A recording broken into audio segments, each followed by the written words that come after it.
जय हो, सब सुख लहे तुम्हारी सरना, तुम रक्षक काहू को डरना। भूत पिशाच निकट नहीं आवे, महावीर जब नाम सुनावे। भाइयों, शुभ मंगलवार। जय जय श्री राम, जय हनुमान। आज मंगलवार का दिन है और मैं आज जिनकी बात करने आया हूं, जिनके भगत ने हनुमान जी, जिनके भगत उनको हनुमान जी का शाक्ता विशेष अवतार मानते हैं, जिनके अंदर शक्ति का आवेश था। मैं जिनकी बात कर रहा हूं, बिलेनियर हो या एक्टर हो या प्रधानमंत्री हो या नंबर 1 क्रिकेटर हो, हर कोई इनके कैची धाप पर बड़े विश्वास के साथ जाता है और गया है और उसने पाया है। वहां सर झुकाता है। हताशा निराशा वाले लोग वहां जाते हैं। आस्था के इस धाम पर आकर सबने रास्ता पाया है। वेरी फेमस धाम बाबा नीम करौली वाले का कैची आश्रम धाम नैनीताल जिले में पड़ता है। You all knows. मैं समझता हूँ बहुत लोग जाके आ चुके हैं, परंतु मैं नहीं हो गया दुर्भाग्यवश। परंतु आज मैं उसकी आपको विशेषता बता रहा हूँ, कुछ ऐसी चीज़ें तथ्य बताने जा रहा हूँ जो कि बहुत ही अद्भुत है। मैं उन बाबा को सर्वप्रथम तो प्रणाम करता हूँ, बाबा कैची धाम वाले के चरणों में नमन करता हूँ। देखिए, आपको शक्ति का आवेश जो मिलता है वो बाबा पर बजरंग बली का नाम था, उनकी कृपा थी। नीम करौली वाले बाबा का नाम लक्ष्मी नारायण था। नीम करौली बाबा को युग का महान संत माना जाता है। स्टीव जॉब्स एप्पल कंपनी को सीड आइडिया इनके धाम में आके ही मिला। स्टीव जॉब्स की बात कर रहा हूं, ये मैं पहले भी बता चुका हूं, जो एप्पल कंपनी के ऑनर हैं, यहां आकर उनकी जिंदगी बदल गई थी। मार्क्स जॉसनबर्ग, इनके बारे में भी बता चुका हूं, जो फेसबुक अमेरिका से आए, फेसबुक को नेक्स्ट लेवल तक कैसे लेकर जाना है, रुक गई थी फेसबुक, उनको कैसे लेकर जाना है, मोटिवेशन यहीं से मिला। हॉलीवुड एक्ट्रेस जूली रॉबर्ट्स तो कहती है कि मैंने इनका चेहरा जब देखा नहीं था, लेकिन केवल फोटो में देखकर के मेरा दिल पिघल गया और मेरे अंदर एक तीव्र इच्छा जागृत हुई। मैं भारत आई और मैं हिंदू रीति रिवाज, हिंदू भक्ति भाव करने लगी। Cricketer Virat Kohli number 1 cricketer इस समय हैं। लगातार फेलियर पे फेलियर होने के बाद जब पहली बार सेंचुरी पर सेंचुरी उन्होंने मारी, उनकी शुरुआत की, बोले यहीं पर आके, यहीं से उन्हें प्रेरणा मिली। इन्होंने कहा, और ये उन्होंने यहाँ आकर सेवा की, कुछ दिन रहे। उनका जो कैरियर था उस समय बहुत डाउन की तरफ जा रहा था, नीचे। लेकिन जैसे ही वो कैची धाम आए, यहाँ से गए, तो उनको क्या हुआ, उन्होंने सेंचुरी पे सेंचुरी मारी। आप उनकी इंस्टाग्राम पे पोस्ट देख लेना, अब तो जाते रहते हैं मोस्टली। दुनिया ने देखा है बाबा जी का जन्म नहीं बोल सकते भाई, वो आविर्भाव का अर्थ क्या हुआ कि ये प्रकट होते हैं या अप्रकट होते हैं। इनका वैसे भौतिक शरीर के रूप में जन्म जो हुआ 1900 में हुआ था, और इन्होंने जो समाधि ली वो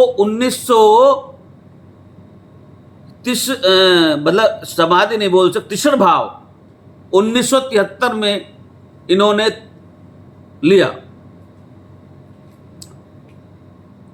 नीम करौली बाबा ने कभी किसी भक्त को अपने पांव नहीं छूने दिए। वो कहते थे, मेरे नहीं हनुमान जी के पैर छुओ। कहा जाता है कि उनके थोड़ी सी पूंछ भी थी, ऐसा माना जाता है, काफी उनके भक्त बताते हैं। आज मैं आपको नीम करौली बाबा की छोटी छोटी कुछ ऐसी बातें सुनाता हूँ। इनका नाम सबसे पहले मैं ये बताऊंगा कि नीम करौली कैसे पड़ा। एक बार ये ट्रेन पकड़कर निकले, ट्रेन में बैठे,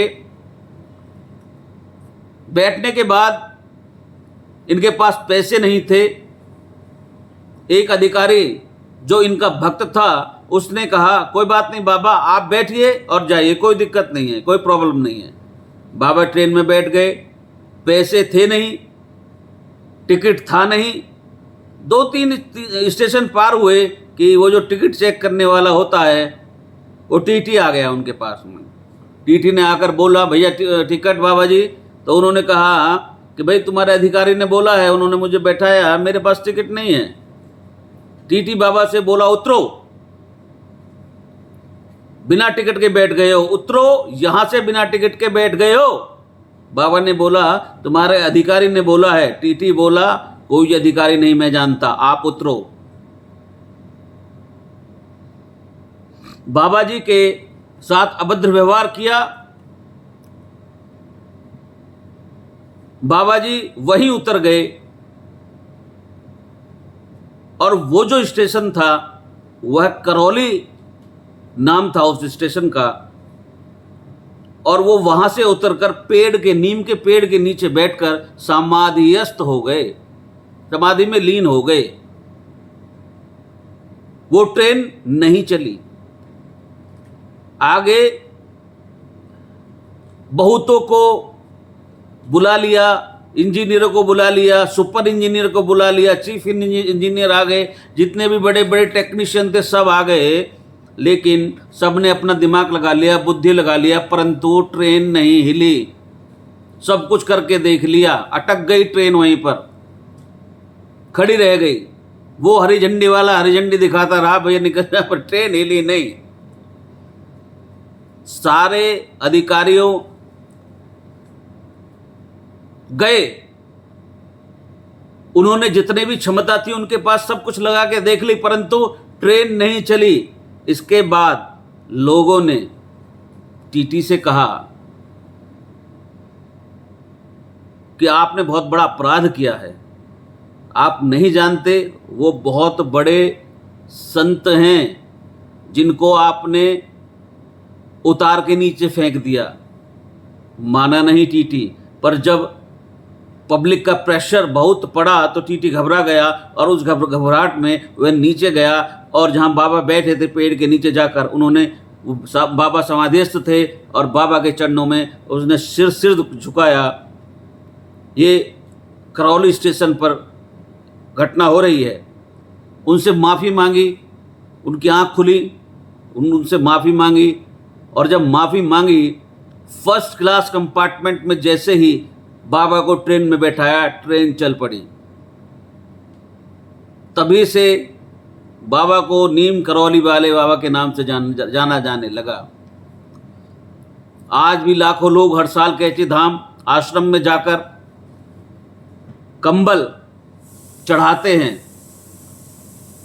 क्यों भेंट करते हैं कंबल, क्या कारण है इसका? इसके पीछे की कथा सुनिए। नीम करौली बाबा हमेशा कंबल ओढ़े रहते थे। एक दिन अचानक वो सब कुछ ओढ़कर वहाँ से निकले और एक अपने बुजुर्ग दंपति जो उनके भक्त थे उनके घर पर जाकर पहुँच गए अचानक से, जो उनको बहुत मानते थे। बोले आज रात को मैं आपके घर पर रुकने आया हूँ, मुझे यहीं रुकना है। वे दंपति हैरान हो गए कि बोलो जिनको हम भगवान मानते हैं वो आज स्वयं हमारे घर पर आए हैं, हम धन्य हो गए। लेकिन वो दंपति बेचारे बहुत गरीब थे। जो भी थोड़ा बहुत खाना उनके पास हो पाया उन्होंने बाबा को दिया, एक तरीके से बाबा को भोग लगाया। उनके पास एक ही चारपाई थी, उस चारपाई पर उन्होंने बाबा को सुला दिया, दोनों नीचे सो गए।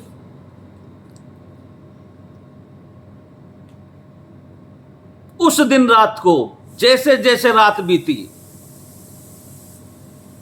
कहने का I mean to say that आधी रात आ गई तो नीम करौली बाबा कराहने लगे बहुत जोर से, बहुत जोर जोर से आवाजें आने लगी, जैसे कोई उनको बहुत पीट रहा हो, मार रहा हो, पीट रहा हो। अब वो बड़े असमंजस में। बाबा सोए हुए थे लेकिन करा रहे थे, ऐसा लग रहा था मार रहा है कोई, पीट रहा बुरी तरीके से। बुजुर्ग दंपति ने उनको उठाना भी ठीक नहीं समझा और खुद वो सो नहीं पाए क्योंकि बाबा करा रहे थे, भयंकर दर्द में थे, भयंकर पीड़ा में थे, बहुत तेज दर्द हो रहा था, हिल रहे थे, कांप रहे थे। वो ऐसा भयंकर दृश्य नहीं देख पा रहे थे। वो दो दंपति जो थे उठा नहीं सकते थे लेकिन कुछ कर भी नहीं सकते थे। बाबा सुबह उठे, उठते ही बाबा ने धीरे से उस कंबल को आराम से लपेटा और लपेटने के बाद उस बुजुर्ग दंपति को दे दिया और बोले कि लो, इसको खोलना मत और इसको ले जाकर गंगा जी में प्रवाहित कर दो, कंबल खोलना मत। वो हैरान रह गए। दोनों कंबल को जब उन्होंने उठाया तो उस कंबल के अंदर एक तो बाबा ने बोल दिया खोल के देखना नहीं है, और जैसे ही उन्होंने कंबल उठाया तो बहुत भारी, ऐसा लगा जैसे इसमें लोहा भरा पड़ा है, बहुत भारी कंबल।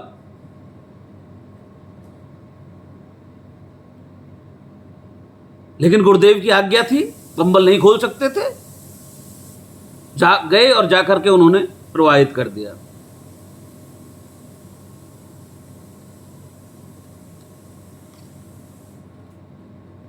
जब वो प्रवाहित कर रहे थे कंबल को गंगा में, फिर वापस आए करके दंपति, तो वो बाबा ने कहा मैं चलता हूं, बाबा चले गए। कुछ दिन के बाद उसी दंपति का बेटा बांग्लादेश से वॉर के बाद लौटा, जो ब्रिटिश फौज में एक सैनिक था। दूसरे विश्व युद्ध 1939 में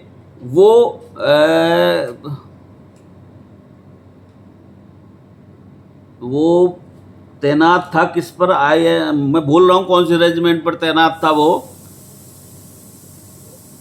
लेकिन वो आर्मी में वो था, मतलब आई मीन टू से ब्रिटिश उसकी तरफ से लड़ रहा था।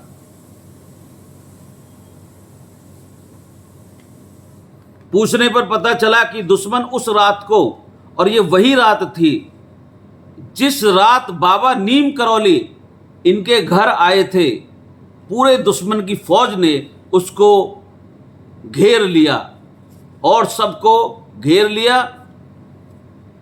वहां थोड़े से सैनिक बचे थे। लगातार रात को उस सैनिक ने, जब वो घर आया, उसने अपने घर पे अपने बूढ़े माता पिता को बताया। वो बता रहा है, वो दोनों सुन रहे हैं माता पिता। रात भर गोलियां चली, मारते रहे, सारे सैनिक मर गए, लेकिन इन बूढ़े दंपति के जो बच्चा था, जो सैनिक था, उसके एक भी गोली नहीं लगी। और ये वही रात थी जिस रात बाबा नीम करौली उनके घर पर आकर रुके थे। यानी कि गोलियां चलती रही और एक एक गोली बाबा नीम करौली अपने ऊपर लेते रहे, और जब पीड़ा होती, दर्द होती तो कराहते। रात को सब गोलियां खाते रहे। तब जाकर समझ में आया, जो कंबल प्रवाहित किया था, जो लोहे की तरह से आवाज आ रही थी, वह और कुछ नहीं, वह जितनी गोलियां इसको लगनी थी बाबा ने अपने ऊपर ले ली, उन्हीं गोलियों की आवाज़ थी। तो सारी की सारी गोलियां कंबल में लिपटी हुई थी। बाबा नीम करौली ने सारी की सारी गोली, इसलिए नीम करौली मंदिर के अंदर आज भी कंबल को चढ़ाने की प्रथा है। जो लोग बाबा के यहाँ पर श्रद्धा से कंबल चढ़ाते हैं, बाबा कभी उनका बल कम नहीं होने देते। बाबा ने कई भविष्यवाणियां भी की। भाइयों, थोड़ा सा ज़्यादा समय हो गया है, 15 मिनट होगी, फिर ये वीडियो हो नहीं पाएगी। बाकी इसका शेष भाग मैं शाम को आपको बताऊंगा। तो आज मंगलवार है, मेरा मन हो गया, बस ऐसे ही मैंने कहा यार आज प्रभु नीम करौली जी के बारे में बता देता हूँ। थोड़ा सा मैंने पढ़ा था नीम करौली के बारे में, बाबा के बारे में। अभी बहुत सारी चीज़ें मुझे बतानी है इसमें, कि वो क्या क्या कौतुक करते थे, कहीं बैठे हैं कहीं पहुँच जाते थे, कैसे कैसे वो करते थे। हरिद्वार में गोता मारा, निकले कहाँ से? उत्तराखंड, वहाँ से निकले ऋषिकेश से। ऋषिकेश में हमारा कहाँ से निकले? काशी से। तो कहने का मतलब बहुत कुछ चीज़ें मुझे आपको बतानी है, लेकिन समय बहुत ज़्यादा हो गया। बहुत बहुत धन्यवाद। जय जय श्री राम, जय जय श्री राम, जय बाबा नीम करौली, जय हनुमान बाबा की, जय हो श्री राम बाबा।